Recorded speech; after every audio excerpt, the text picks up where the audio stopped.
Hello, my name is Ronan Hart of the Samuel Proctor Oral History Program, conducting an interview with Dan Roach for the Florida Water Management Project. Today is November 3rd, 2021 at 4:30. I'm in the SPOP office. Dan, if you'd like to introduce yourself and just spell your name for the record. My name is Dan Roach, D-A-N-R-O-A-C-H. All right, excellent. So to get started, do you just want to say where and when you were born? I was born June 2nd, 1956 in Atlanta, Georgia, on Peachtree Street. Peachtree Street? Yeah, anybody who's familiar with Atlanta knows that there's about 342 streets with Peachtree in them. Peachtree Street's kind of the main street. Yeah. I was in Atlanta last weekend and I kept getting lost around Peachtree Street, so I actually got very familiar with it. That's because there are so many of them. Yeah, that would make sense. So would you like to say something about your family, what your parents did, if you had any siblings? Let's see. My dad was, the reason we lived in Atlanta, my dad was an engineer for Lockheed. He built C-130s and C-5As. And my mom had an English degree. She taught for a while and did some office stuff. It was the 50s and 60s, so it was kind of a stay-at-home mom kind of era. I have two sisters, one brother. My older sister is actually a journalism graduate from the University of Georgia, and she's a writer full-time. My younger sister is recently retired. She also went to the University of Georgia as a PE major and played basketball in college at Georgia State. And she did her whole career in middle school, high school, teaching and administration, and retired as an assistant principal at several schools. And my brother is the next one below me. He graduated from North Georgia College with a degree in criminal justice, did a career in the military, did a career in the with the police, and is now an over-the-road trucker. So he's had a pretty diverse career. I mean, the whole family sounds pretty diverse. Sounds like y'all went in different directions. Yeah, if you saw the four of us, you would swear all four were adopted. And if you go to a party, in a square room, you'd see the four of us in opposite corners. We're all very different people. Exactly. The miracle of genetic recombination. That's what my genetics friends say. Very funny. So, I mean, yourself obviously ended up going in a direction towards environmental conservation and that kind of field. Right. Is that something that someone could have guessed about you before going on to college? Did you already have an affinity for the outdoors? Was that cultivated in you? Probably. We lived on a lake in a pretty big wooded lot, and there are a lot of woods around us. So we spent a lot of time growing up in the woods. My dad was my scoutmaster, so I spent a lot of time in Boy Scouts, and you'll find a common theme among foresters that the vast majority of them were Boy Scouts, or some of them were in the military, but they spent some time in their formative years out in the woods and just had an affinity for being out in the woods. So that's kind of what piqued my interest. Mm-hmm. Yeah, that makes sense. I actually started as a math major just because I was good at math, and I changed to forestry my freshman year. So. Well, I mean, there's some application of mathematics and forestry, I imagine, just a little bit. So a lot of math, a lot of science. Yeah. Where did you go for your college education? My undergrad, because my sister was the firstborn female, she had the academic bar duct taped to the ceiling so nobody could jump over it behind her. So she went to the University of Georgia, which was east of our house. So I went to Auburn, which was west. So when she went east, I went west. I wouldn't have to follow her through another 13 years of school. And I ended up at Auburn and got my undergraduate degree in forest management at Auburn in 1978. And then went back to school. Once I started work for Rainier in Florida, went back to school at night. That's back before they had the executive MBA, weekend study kind of classes. Mm-hmm. So I started at Stetson when I was living in Central Florida on an MBA, and ended up at the University of North Florida once I got transferred back to Fernandina. Mm-hmm. So I got an MBA from the University of North Florida. Mm-hmm. And you started working for Rainier out of graduation from grad school, or were you doing something else? No, I actually was working for Rainier while I was in grad school.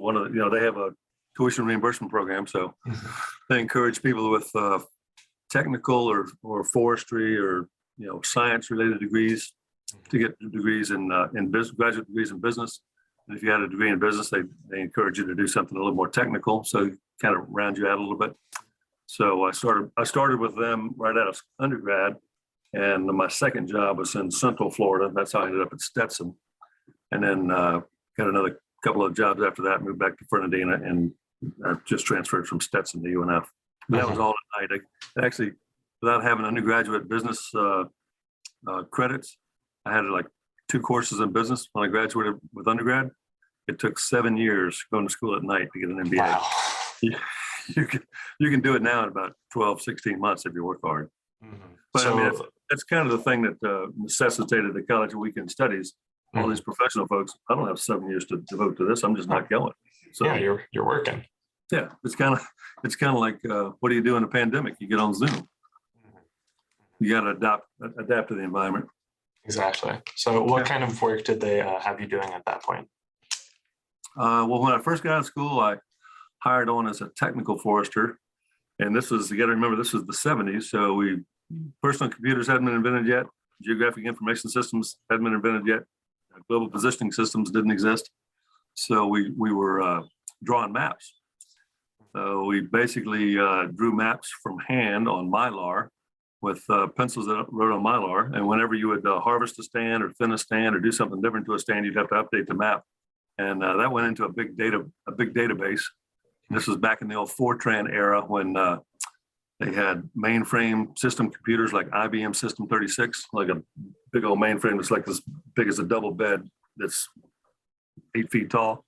And they had card readers. So each stand, a stand of trees is like the one that's on the picture behind me. There are trees that are the same species, the same site, the same relative age. And that's when you just draw a circle around that or a polygon around that. That's a stand of trees. That's basically the unit that you manage. And there were tens of thousands of stands on about 1 million acres. So it took a bunch of people drawing a bunch of maps to keep them updated. But then when things would happen operationally in the field, the technical folks would update what happened operationally in the field so that the database could be updated. And that's how you make sure that your harvest is sustainable over time. Okay, so this is a private land that you're working on for the logging. Yeah, Rainier at the time was owned by ITT, but they're a publicly traded timber company. Today they're a REIT, a real estate investment trust, still publicly traded, but we just own land, timber, and a little bit of real estate. All right, about 2.7 million acres of land in about a dozen states, Southeast and Pacific Northwest, and New Zealand. That's where our land base is. Wow. Yeah.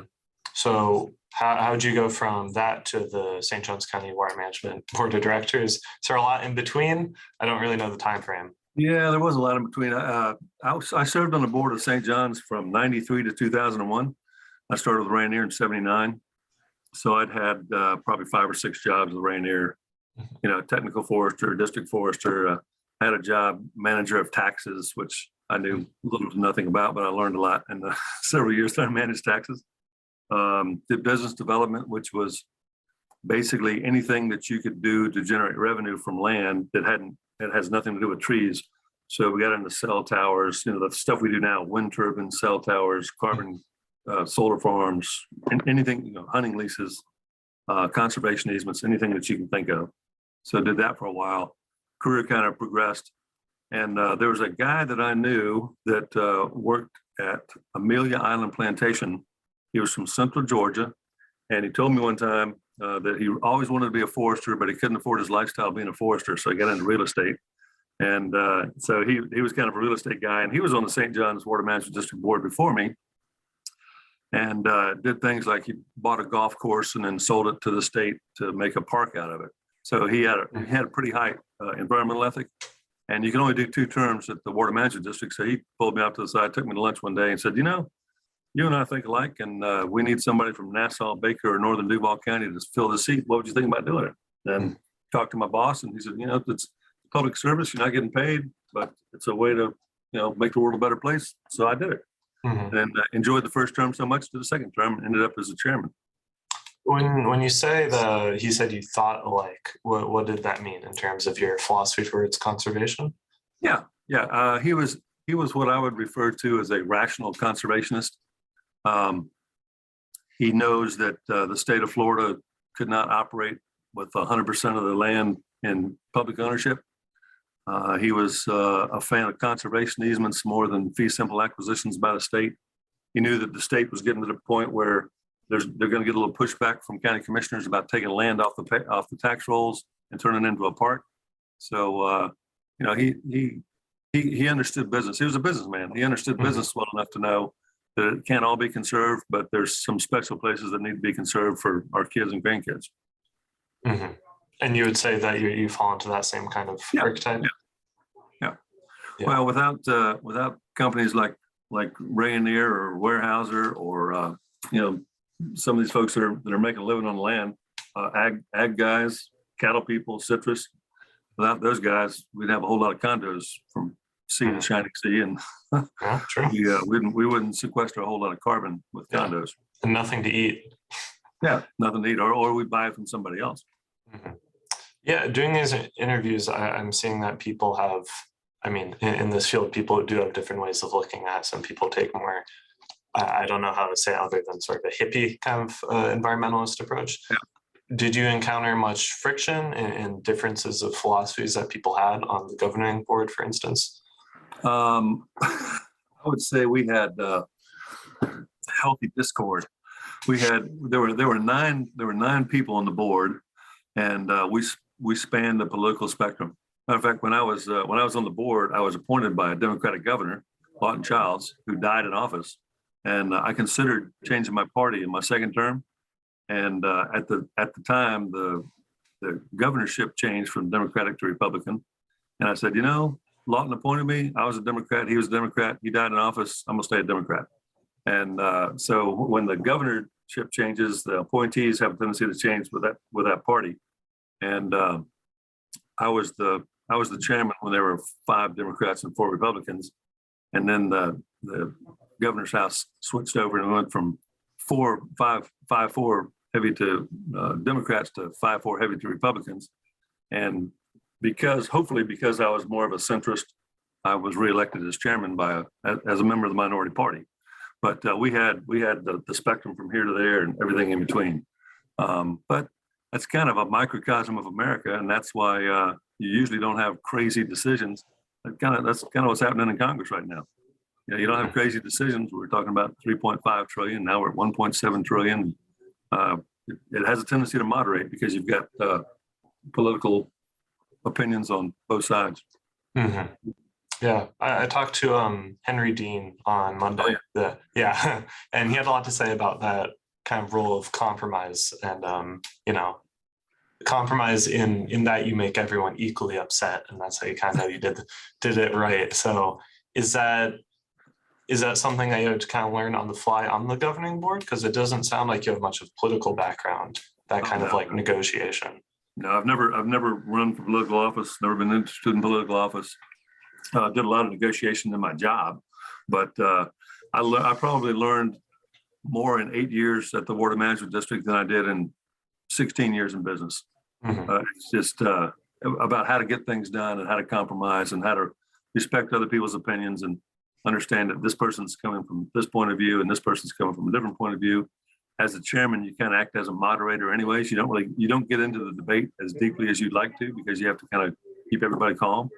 But Henry is absolutely right. If you have a solution to a tough problem, and most of our problems had to do with natural resources, and I tell people that there's no such thing as a simple answer to a natural resource question, because natural resources, it's all, it's the web of life. Everything's connected. You turn one crank at a levee someplace, or you back some water up over here, it's going to affect something else. So there's no such thing as a simple answer. And Henry's right. If you come up with a solution that everybody's a little bit mad about, that's probably the right one. Mm-hmm. Are there any specific events or instances that come to mind as like a learning experience that kind of showed you how to do this sort of work? Well, I was at a meeting, maybe my second meeting, and somebody said something about a limnologist, and I was dumb because I didn't know what a limnologist was, but I was smart enough not to admit my stupidity on the record. So I pulled somebody off to the side and said, this may be a dumb question because this guy's got a PhD in limnology. And you got to remember, we got no cell phones, we got no Google. We can't Google up underneath the thing, see what a limnologist was. Dude studies lakes. I said, well, now I know a PhD, and there's 2 or 3 more. So I just learned a whole lot about what goes on in the biology of a lake. You know, there's tons of learnings. One of the things we had a problem with submerged aquatic vegetation being killed by people building docks on top of it. You build a dock on top of water, and there's submerged aquatic vegetation underneath it. The vegetation needs light, but when you build a dock on top of it, you kill all the vegetation underneath your dock because you shaded it out. But one of the things they did, and they don't do it anymore, I don't know why, but they took prisms from old sailing ships from the 1800s, and in a sailing ship, they used to seal them up with pitch, like pine gum, like pine sap. That's what they seal the cracks up with, so they wouldn't leak. So, and they were made out of wood, so they were pretty flammable, and they needed to have light below deck, and they didn't want to go down there with a torch because they set the ship on fire. So they would set prisms in the deck above, and it would take the light from above, it would shine it through the prism, and it would spread it out underneath below decks. So I don't know who the smart person was that came up with that. They said, we got the same problem with submerged aquatic vegetation in docks. Why don't we just, cut a hole in the dock, drop a prism in there, and, every 15, 20 feet, we'll start spreading the light back out and the vegetation will come back. And that's just one of those things that you pick up that you never would have known even happened. But yeah, very practical. So were there like big personalities kind of to deal with on the governing board? Oh yeah, I was on the board. Now they changed the board makeup changed every 2 years, and there were 9 people, and they kind of did randomly changed. We had a former lieutenant governor, a former state senator. We had we had a guy whose dad was Jack Eckerd, like Eckerd College. So there were there were a lot of people with big ideas and used to having people pay attention to them. So it was kind of interesting to manage all the different personalities. But then we had people that worked for Disney, that did environmental work for Disney. And, they brought some pretty interesting new ideas to the table. Well, I don't know how we're going to fix it in St. Johns County, but this is how we fixed it outside of Disney. And there's no reason that wouldn't work in St. Johns County. So you just learn a lot from, it's like your daily life. You learn a lot from everybody you meet. If you sit down and listen to them and ask them some questions, everybody's got something to offer. Yeah. So you just mentioned that, every other year you have that kind of turnover and the appointments coming down from governors. Did you see a change in goals or philosophy on the board, from the beginning of your tenure to the end of your tenure, through the different governorships and changes in Florida politics? I think it's a little different today than it was back then. Back then, you had the way I met Bill Siegel, who was the chairman before me, good friend of mine. I met him in the governor's office, and we're sitting out in the little outer office of the governor, and we're just shooting the breeze, saying who we are, where we're from, and finally we figured out that we're both there talking to the governor about the St. Johns River Water Management District, and then we couldn't figure out whether we were interviewing for the same job and he was going to pick between us, or whether we're going to be. But it turns out I was representing a board seat, and he was from Orlando, so we weren't interviewing for the same job. We were just kind of getting the marching orders. But back then, you go talk to the governor, and he said, I'm going to appoint you. You passed the test. I'm going to appoint you, but this is kind of my philosophy on government. I don't want you to do anything that's going to embarrass us. If you got to raise taxes, do it in a very well thought out manner, and you better have a really good reason, because they're going to give me a hard time if one of my people raises taxes. Kind of the stuff that they're interested in. I don't get the impression that it's as hands off as it was back then. Back then, that was the one meeting I had with the governor, and got the marching orders, and served for 8 years. Never had another conversation like that with the governor. So I mean, there were changes in philosophy, and I guess the one that probably is the most striking, and it didn't really have anything to do with the governor. We used to do a lot of there's Preservation 2000, Florida Forever. There's a lot of funding to buy land. John Hankinson and Robert Christensen were our land buying guys, and what they like to buy was what they called big, wet, and cheap. So we bought a lot of swamps, and we bought some recharge areas. But there was a time in rural counties where you'd buy a big chunk of land from a landowner that had 8,000 or 10,000 acres, and you would take 8,000 or 10,000 acres off the tax rolls in a small county. And pretty quickly, the local school board would say something to the county commission, and county commissioner would get on the horn or or send you a letter, say, look, you guys need to stay out of my county because you're hurting my tax base too much. And there was a real shift from fee simple, just buying it in fee simple, over to conservation easements, where with a conservation easement, the landowner keeps the land, the forest or the farm keeps working, the ranch keeps working, they keep paying taxes, but you basically buy the development rights. So you're not going to have condos or a subdivision on top of it. Mhm. I've heard a lot about land acquisition, but this is the first time anyone has mentioned a problem like that. Is that loss of tax base? Did that come up a lot as an issue? Well, it probably didn't come up with other people you talk to, because most of the people that get appointed to the boards are from big cities. I live in Fernandina Beach, and I represent a basin board.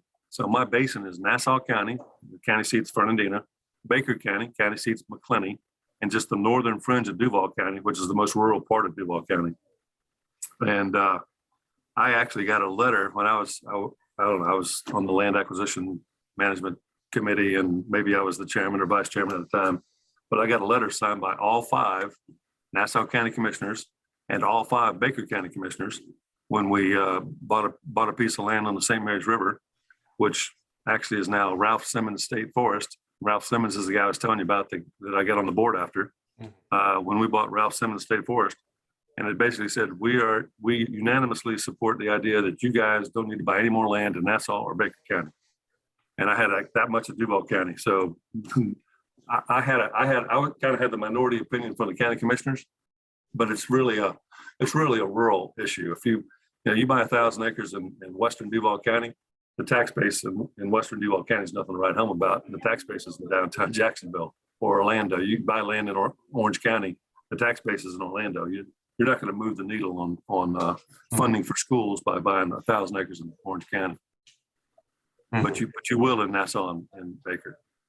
I see. It's what Tip O'Neill used to talk about. All politics is local politics. Mm-hmm. So local politics in Nassau and Baker County are a whole lot different than politics in Duval and Orlando. Yeah. It's always in someone's backyard. Right.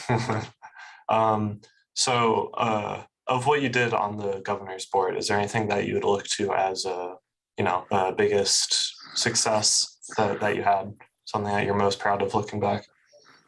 Well, I just had my 4-year-old grandson just left about 15 minutes ago, and I'm going over to his house.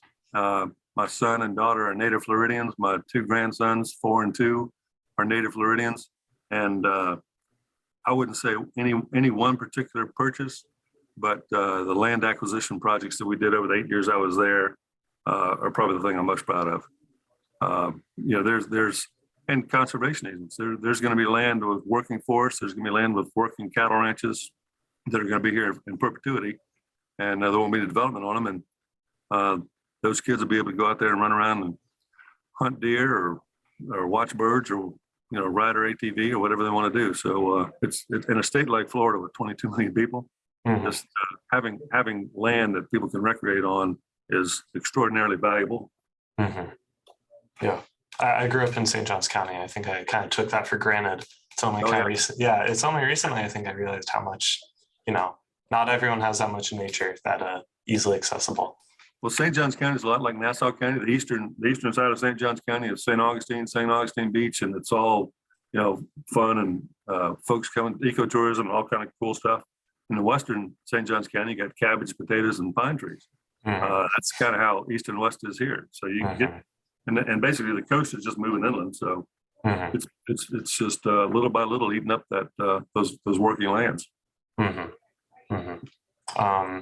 So, I mean, the flip side of that, is there anything that you'd point to as something like a failure or something that could have been done better? I guess that's relative, but in your opinion. I'm usually pretty hard on myself. I probably could have done all of it better. I can't think of a huge failure. I mean, there were times. Well, I'll tell one story. This isn't a failure. It's just a story that's about politics. The governorship changed. Our outside counsel was a member of Party X and campaigned for the governor that lost.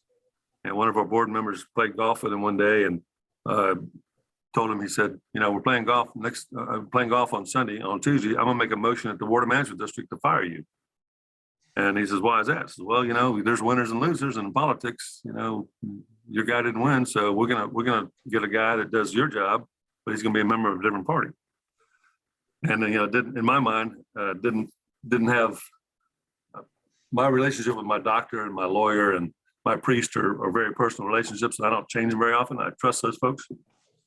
So sure enough, Tuesday came and somebody said, I think we need to revisit who our outside counsel is that closes these land deals for us. And I asked, well, and I'm just a regular board member. I asked at the time, so, well, why would you change? He said, well, he's been doing it a while. We need to look at another firm and bid it out. And I said, and I told the story about, well, my attorney that I work with, I've had for 35 years. My doctor, I've had for 25 years. I trust that. I'm not going to change as long as they don't do anything to make me mad or start charging me 3 times as much.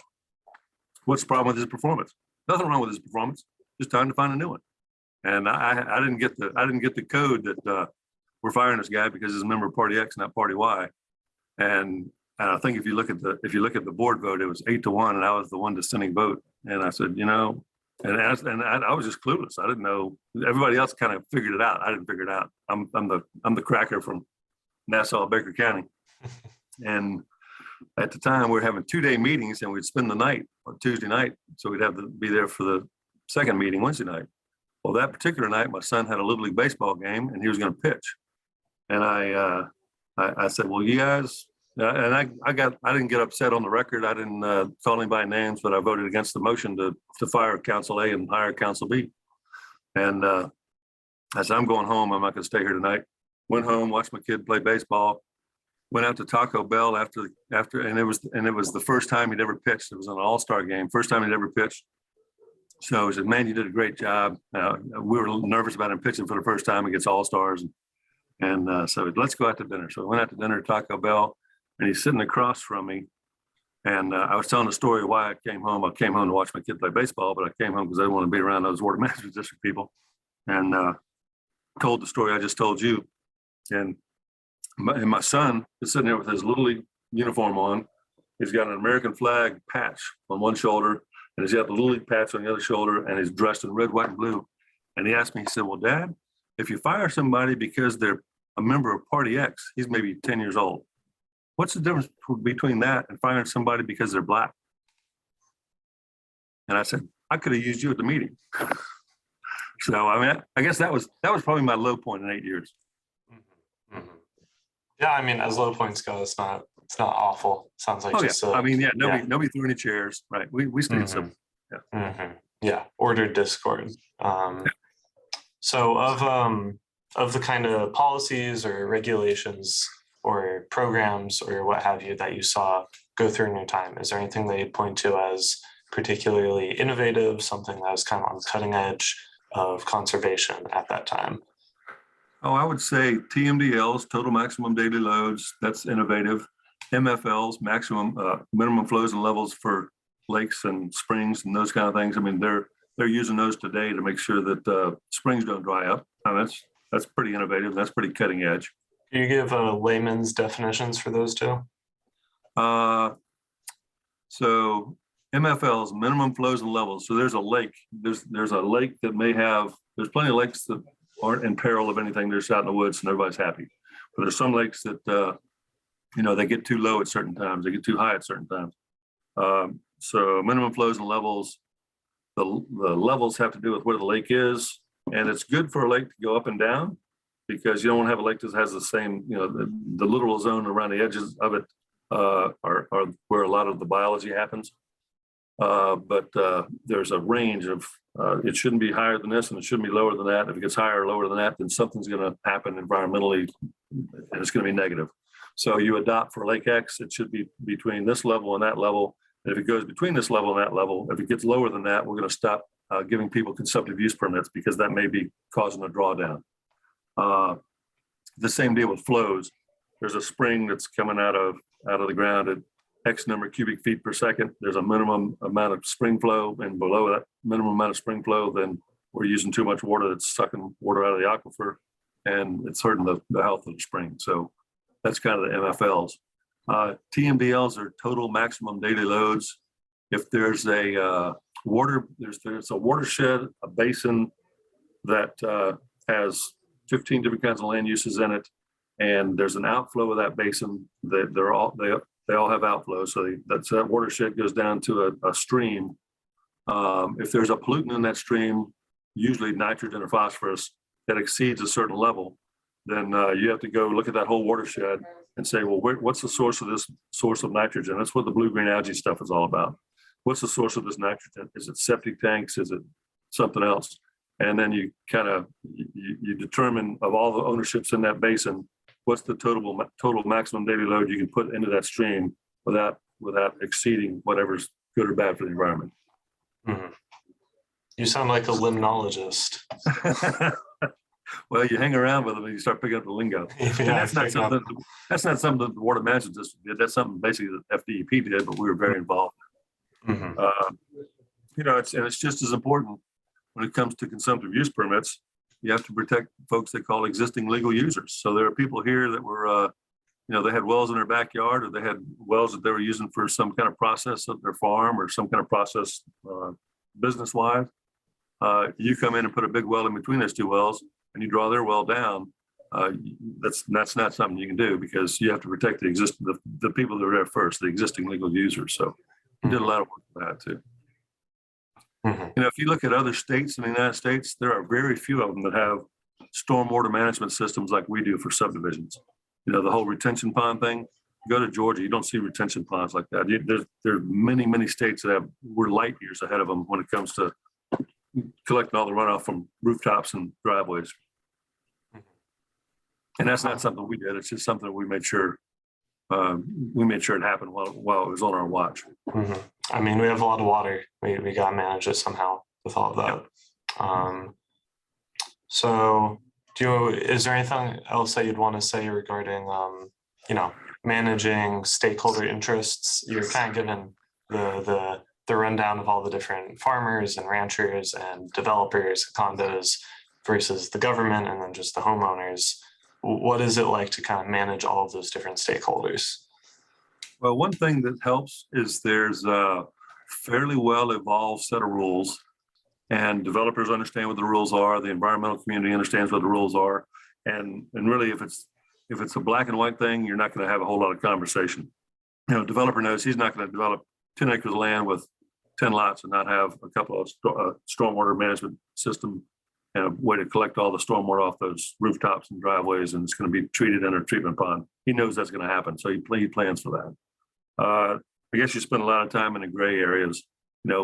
Should this subdivision be this close to this state park?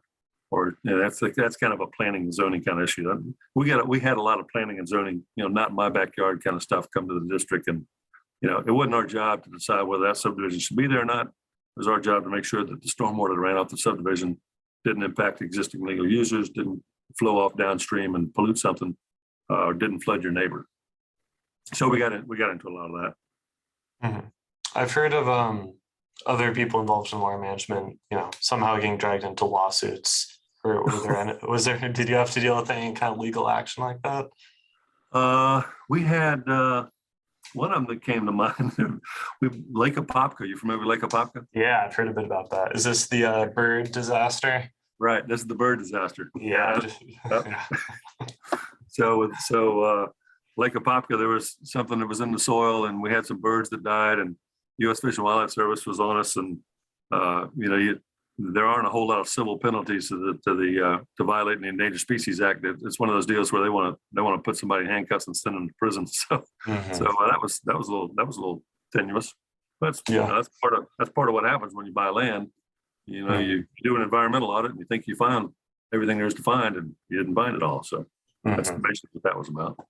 Yeah, that's a responsibility you have to take on, I guess. I guess one of the other things you talked about, innovative things. I don't know whose idea it was, but Lake Apopka is basically polluted due to nutrients from the farms. And what they were doing is they were pumping water off the farms and dumping it into the lake. And eventually it ended up looking like a swimming pool. If you go to Europe for a couple of years and you don't do anything in your swimming pool, you're going to come back and it's going to be a cesspool. But Lake Apopka was pretty polluted. And somebody got the bright idea. So, we can take the same pumps that they pump the water off the farms into the lake with, turn them around and sheet flow them across a forested wetland. And the forested wetland, the two things we're concerned about are nitrogen and phosphorus. When you buy a bag of fertilizer at the big box store, 3 letters are N, P, and K: nitrogen, phosphorus, potassium. So that's what literally that's what trees eat for breakfast. So they took the water. It's basically like treated like a dirty aquarium.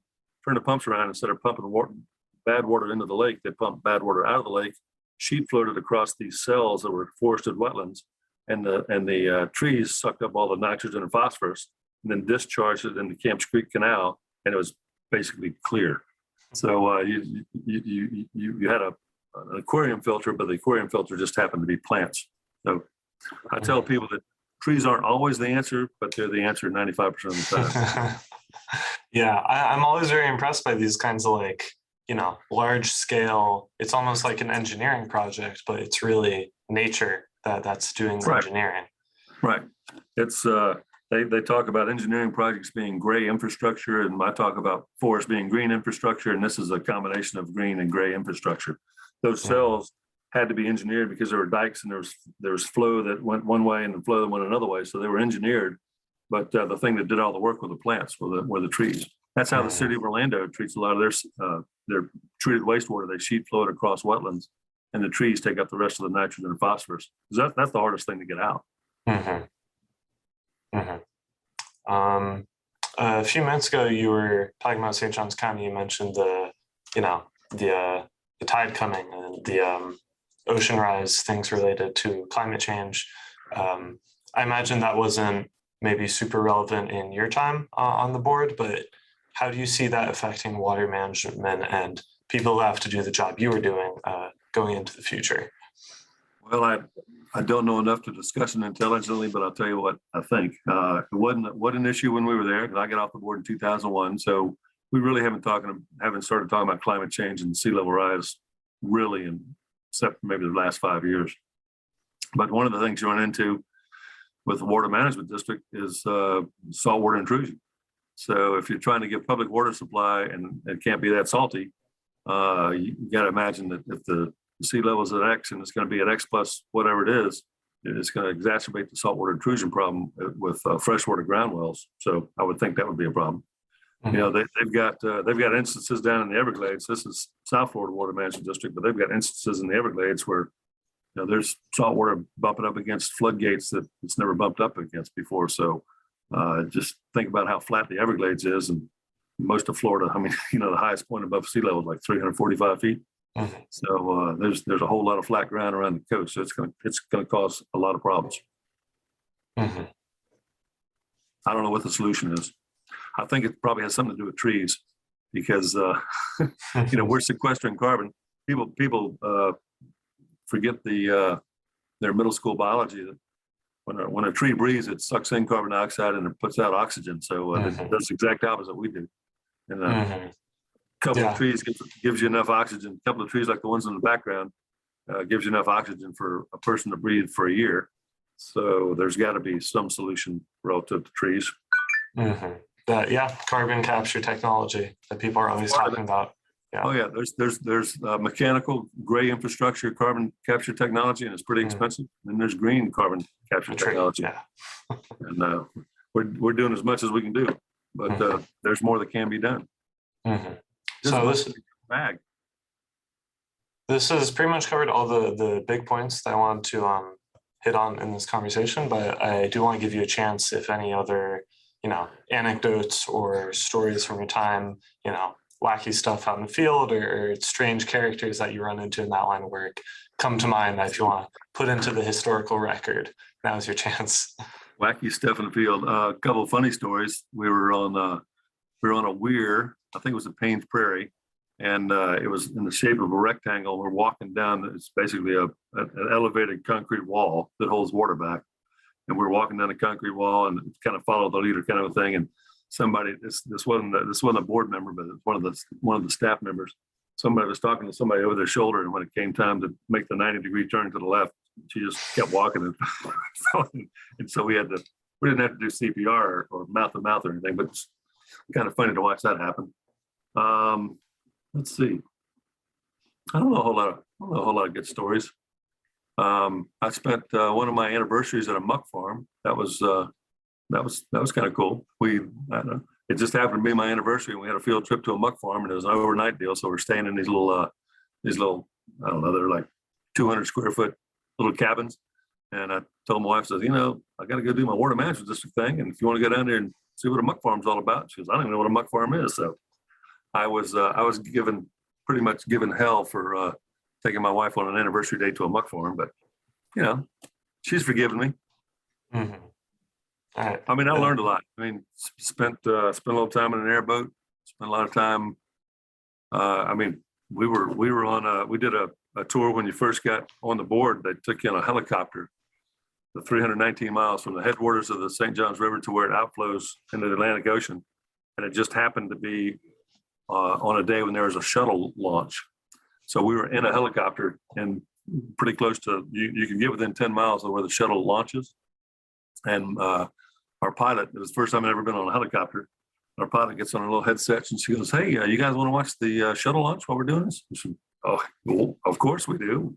And she flew right up to the 10-mile limit, sat there at about 1,000 feet, and watched and turned the headphones on to where you could hear the launch command guys. And it was pretty cool. Went through a couple layers of clouds, and you watched it go by, and then you could feel helicopters are pretty noisy and pretty loud and pretty shaky to start with, but you could feel the air, the vibration in the air from 10 miles away, the space that the shuttle was putting out. That was pretty cool. Wow. Yeah. I guess in that same vein, is there any advice that you'd give to people who care about conserving Florida's resources or environments? Well, Henry Dean used to say that there's not a shortage of water because the earth is 73% water, but there's just a shortage of the right kind of water at the right place when you want it. I think that there's 1,000 people a day moving to Florida, and every one of them's thirsty. So we've got some challenges, but I think there's challenges that can be met. It's going to take some innovation, aquifer storage and recovery and reclaimed water. As long as we keep spending 50 to 60% of our groundwater irrigating lawns, we got a whole lot more conserving to do. Because you tell somebody that there's a water shortage, and then you tell them that 58% of our Florida aquifer is going to irrigate St. Augustine lawns, because the homeowners association says you have to have an irrigation system. The homeowners association says you have to plant St. Augustine grass, which is sucks up a lot of water.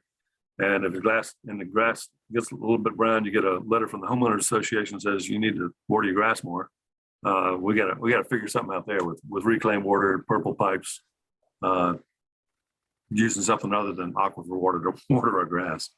Mm-hmm. My father, my scoutmaster father, used to tell me, when you find yourself in a hole, the first thing you do is you stop digging. Well, we need some conservation of Florida and aquifer water. We shouldn't be watering our grass with it as much as we do. Mm-hmm. Yeah, that seems like pretty solid advice. All right, I think we can call it there. Right, thank you so much.